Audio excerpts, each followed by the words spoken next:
wah ini kan kucing, tapi mengapa di hadapannya bercermin adalah singa? Ini walaupun kalau dilihat dari segi pelajaran sains ini satu rumpun, satu kelompok ya.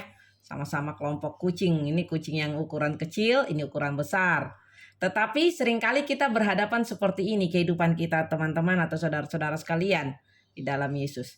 Kita kelompok daripada kucing tetapi kita berkarakter seperti singa. Atau bisa jadi kita ini kelompok singa tapi berkarakter kucing. Artinya siapakah kita sebenarnya? Ini akan kita pelajari dalam bentuk firman Tuhan. Karakter itu membuat perbedaan atau seseorang bisa berbeda ya. Emotikon-emotikon begini sering kita lihat menunjukkan kalau kita misalnya marah, kita gambar emotikon marah. Atau kita gambar emotikon lagi senang, gambar tersenyum. Ini lambang-lambang tetapi bisa menginspirasikan dari perasaan seseorang. Mungkin cerita ini sudah pernah didengar, tapi buat adik-adik yang kecil pun bisa belajar ya, atau orang-orang muda. Ada seorang tua memiliki 2 orang anak kembar. Saya tidak tahu adakah di gereja kita yang punya keturunan kembar, tapi atau memiliki saudara yang punya anak kembar, pasti sangat berbahagia kalau memiliki anak kembar ya. Biasanya anak kembar ini lebih dominan banyak persamaan. Tetapi ada juga anak kembar yang sifatnya sangat kontras. Diceritakan di sini 2 anak yang berbeda karakternya. Kalau Larry digambarkan emotikon warna merah. Ini karakternya dia pesimis, suka mengeluh, sikap mental selalu negatif. Jadi apapun yang dia lakukan semuanya hasilnya negatif. Lalu kemudian suka mengeluh, pesimis. Sedangkan Harry, saudara kembarnya sendiri, emotikon yang warna kuning ini, kebalikannya, berlawanan. Dia optimis, girang atau gembira, lalu melihat segala sesuatu itu dari sudut pandang yang positif.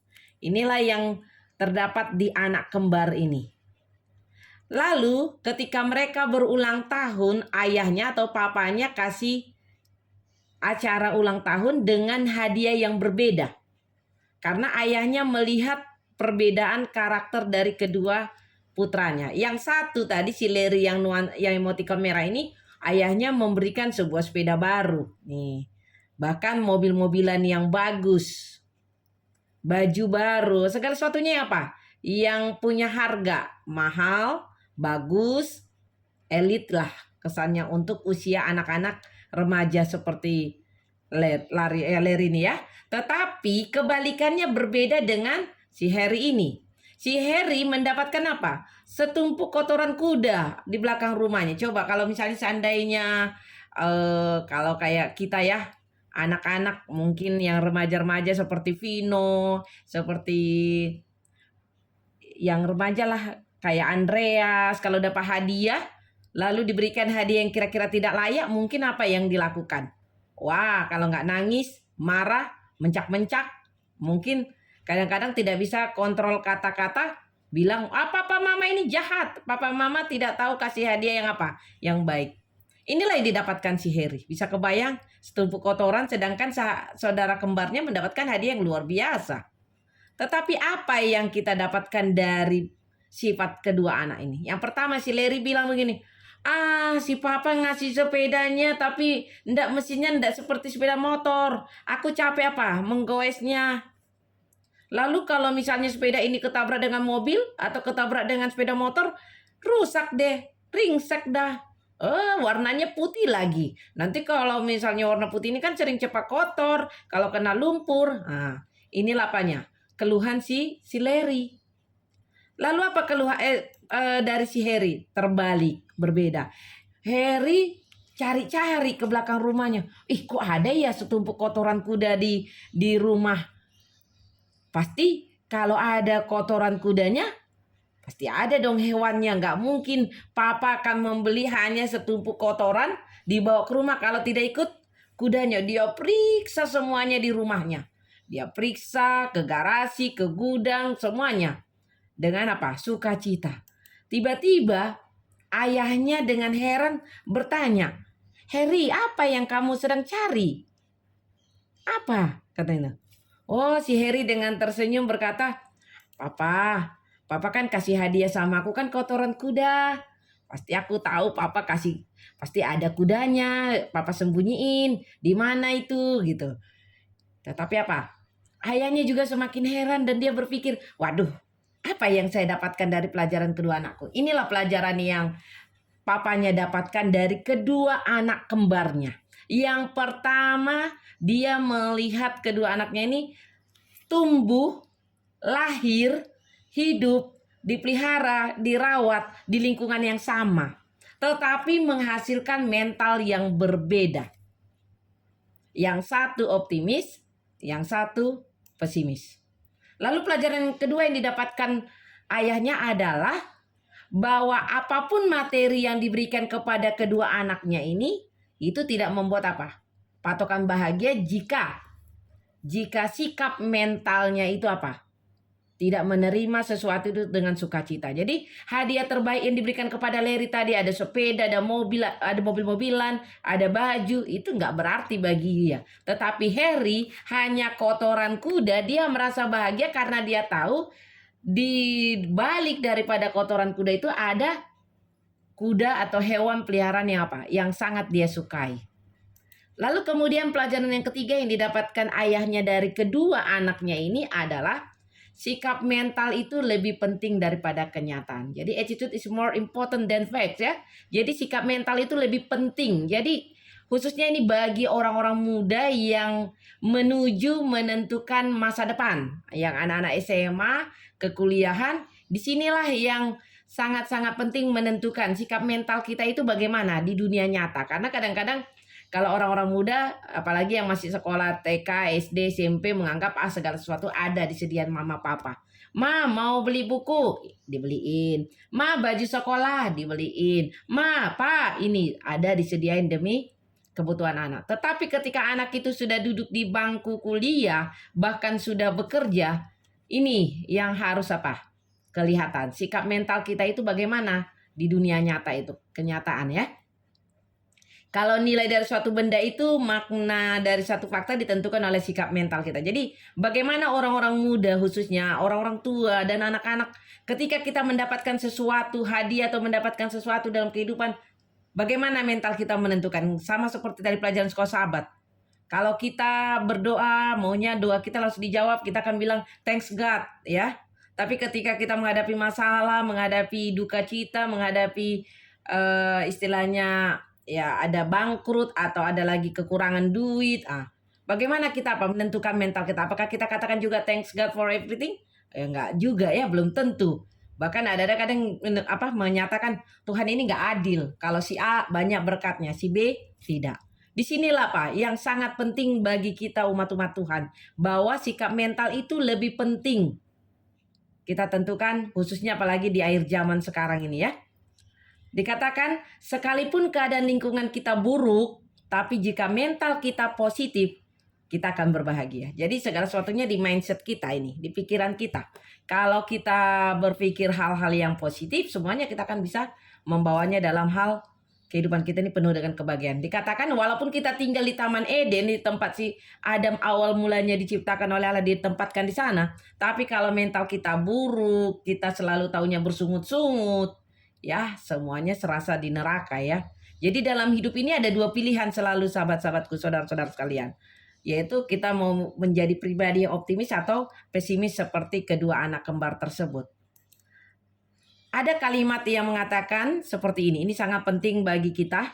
Saya khususnya mengajak orang-orang muda, sahabat-sahabat saya.